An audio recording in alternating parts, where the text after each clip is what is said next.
how to navigate setbacks as a high achiever. That's what I want us to talk about a little bit today. So I was on a coaching call last week with someone who had graduated from a top university and, excelled in their chosen field and gotten a lot of promotions and found themselves successful in their career. They decided to change industries, and in the new industry that they stepped into, they were able to find a job, but, industry shifts happened. I'm not going to name the industry, but after I say this, you can probably guess what I'm talking about. But they basically were a part of some mass layoffs that were happening as this industry was facing some instability. And so as they were navigating these layoffs and deciding to get back out there with their career, they haven't, this fruit fly thing, or not fruit fly, a little tiny gnat, but whatever. I'm distracted by it and I'm trying not to be. But as they've been navigating these setbacks, they have kind of found it hard to get back out there and to keep manifesting and to keep setting goals and moving forward. And so we were really coaching from this perspective of what to do when you know that you have had success in the past and when that's not what you're experiencing right in this moment. And this is definitely something that I have faced in my own journey. I went from being really successful in terms of my education, in terms of my career. And then when I started my business, I was starting from scratch and I had no idea what I was doing. Obviously, I had no clients. I had no one following me or paying attention to me online. And I had to really build from absolutely nothing in a context where all of the success I had in the past really was not helping me. No one was asking me what school I went to when I was promoting my first courses or, my first sessions. That wasn't the point.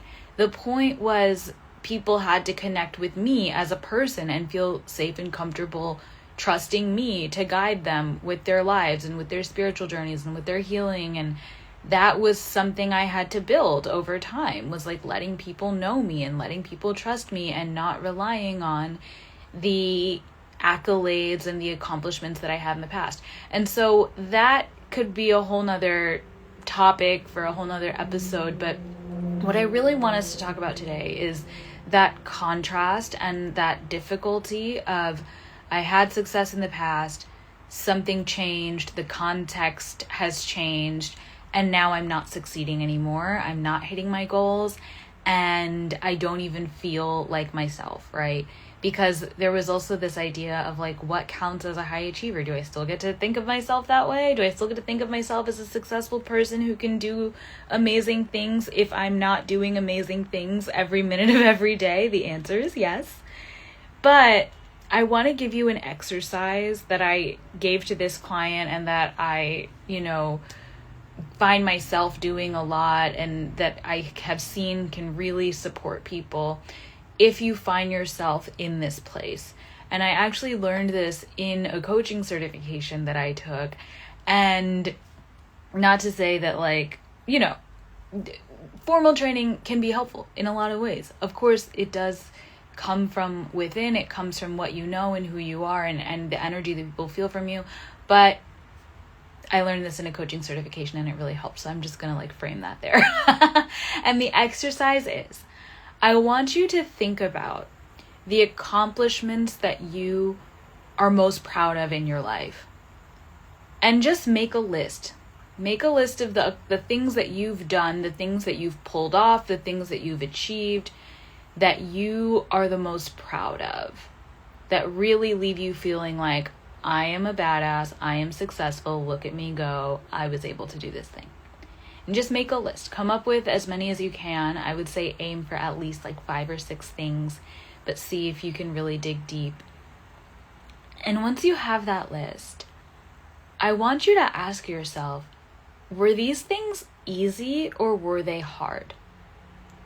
And I want you to really sit with it, because there are the things that come easy to us that we are, grateful to be able to do. But when we think about the things that we are the most proud of and the things that actually give us a sense of accomplishment, usually those are things that were challenging.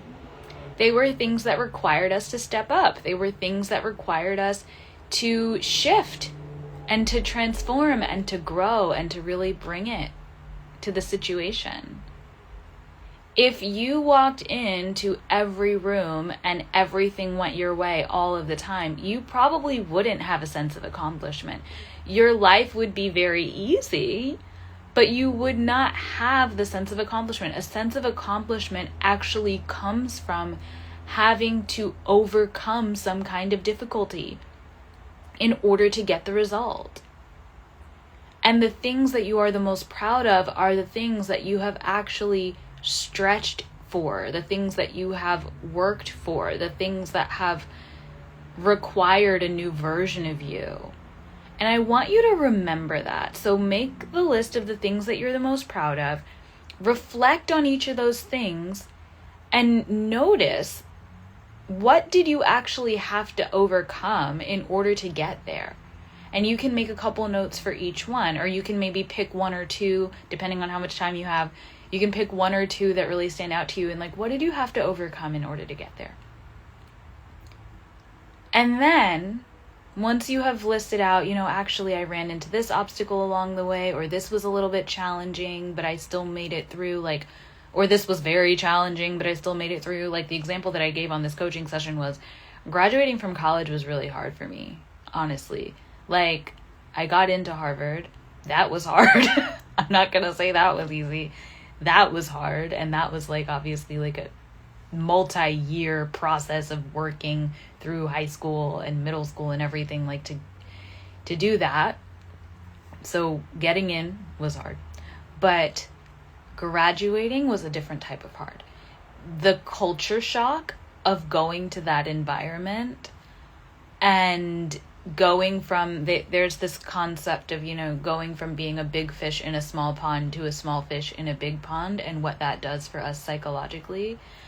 And it doesn't always have these detrimental effects. I don't want you to think it hurts, it's painful, but it does bring up stuff for us to process and stuff for us to heal about who we are and whether or not we're really going to go for the things that we want. And it really does put us in this situation where we have to stretch again to take up more space, because we're in a bigger environment, because the culture is different, because the situations that we're in are new, and we don't yet have the codes and the formulas and the systems to succeed in that new situation. And so that's why they say what got you here won't get you there. The things, the strategies, the approaches to school and everything that were working for me in high school, when I got to Harvard, it was a completely different ball game. And I had to relearn and really upskill in my ability to thrive in that environment. And so graduating was a whole different level of hard for me. I did it, and I'm so proud of it, and I will be proud of that for the rest of my life. And I'm honestly more proud that I graduated than I am that I got in. Isn't that crazy? But it comes back to this thing of when you are faced with a challenge, and when you actually rise to the occasion and you overcome the challenge, that is what gives you a sense of accomplishment. That's what you're actually proud of in life. And so think about the things that you are the most proud of. Think about the obstacles that you had to overcome in order to actually accomplish that thing, in order to actually succeed in that situation. And then I want you to ask yourself, what are the qualities that you needed in order to overcome those obstacles? Who did you need to be? What version of yourself did you need to be? So did you need to be resilient? Did you need to be, patient? Did you need to be compassionate? Did you need to be courageous? Just think about the specific situations for you and really get clear, what were the qualities that I needed to cultivate? Who did I need to be in order to actually overcome that obstacle and achieve my goal? What were the skills that I needed? But really beyond the skills, I want you to ask yourself, who did you need to be? And the reason I'm asking you to look at who did you need to be to make it through those obstacles and actually achieve the goal, is because those qualities are qualities that you can take with you in every situation. The skills, maybe yes, maybe no, not every skill translates to every context, but who you are, that is what you take with you everywhere. And so the person you needed to be in order to achieve that difficult thing, in order to overcome those obstacles and accomplish that thing, is the same person that you need to be in order to overcome the current obstacles that you're facing, and in order to overcome the current challenges, and in order to accomplish the next goal. And so it's less about what you knew how to do or who you were connected to, and it's more about who you were, regardless of the situation, regardless of the obstacles that came your way. And I guarantee you that once you have listed out, this is what I've accomplished that I'm proud of, this is what I had to overcome in order to accomplish it, and this is who I needed to be in order to actually pull this off, you will start to remember who you are, and you will be back to feeling like your badass, successful self. Because you being a successful person and you being a high achiever is not about what's happening around you. It's not about what other people are doing. It's not about the specific situation that you're in. It's always about who you are. It is a quality of you. It is not a circumstance or a description of your circumstances. It's always, always, always a description of you. You are the person. You are the one. And I want you to really remember that as you're going through, this quarter, as you're going through the end of the year. Remember who you are, regardless of what's happening around you. Remember the qualities that you have, that you built over time by going through different challenges in the past and by accomplishing different things that were hard. And remember that you can bring those same qualities to whatever is on your plate now, to whatever's on your vision board now, to whatever you're manifesting now. Bring that version of you to this situation. Bring the version of you who was resilient, patient, courageous, whatever those qualities were for you. Bring those qualities to your current manifestation and watch what changes. Because what changes is that you are bringing the mindset of someone who can succeed. Rather than bringing the mindset of, oh, this isn't working, and oh, I'm like setbacks, and focusing on what's not going well for you, remember that you know how to pull off hard things. Remember that you are resilient. Remember that you are courageous. Remember that you can do things even when they don't work out initially, or even when they're stretchy, even when they do ask you to make adjustments and to shift and to change. This is the code. This is actually the formula.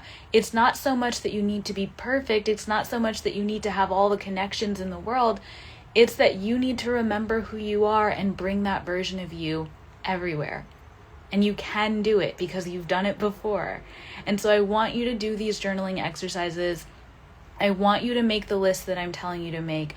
And then once you know what the qualities are, just take a minute and ask yourself, how would this version of me show up to the current manifestation? How would this version of me show up to the current challenge, the current goal, the current thing that's on my plate that I am ready to manifest and to call in? And get ideas, get concrete, actionable ideas of I would try this. I would stop doing this. I would put myself out there in this way. I would reach back out to this person. What would you actually be doing differently if you were in that frame of mind of, I know how to handle things. I know how to do things that are hard. I've done it in the past. What would you be doing differently? Get the ideas, make a list, and actually put those ideas into practice over the next couple of weeks, over the next couple of months. Make that your homework. That's your manifestation game plan, is who have I been in the past when I've been accomplishing things? How can I still be that person now? And what would that person do in this situation? Okay. I want you to take some time with this. Let me know how this goes. DM me, reach out, tell me how this goes for you. And I would love, love, love to see you in one of my next free classes. I have a free class like every couple of weeks where I teach manifestation really deeply, and I give exercises just like this, and we coach back and forth. And I want to be here for you on your journey. I want to be here supporting you as you're bringing your goals and your visions to life. So stay tuned. I'm going to be announcing my next free class very soon. And, I've got my groups, I've got my private coaching. So if you ever want to work with me more deeply, there's plenty of information out there about how to do that. You can always DM me and ask for whatever I have open at the current moment. But I just wanted to come on here and give you something concrete that you can even sit with tonight or this weekend so that you can really get the ball rolling on your manifestations. All right. I love you so much. Thanks for hanging out.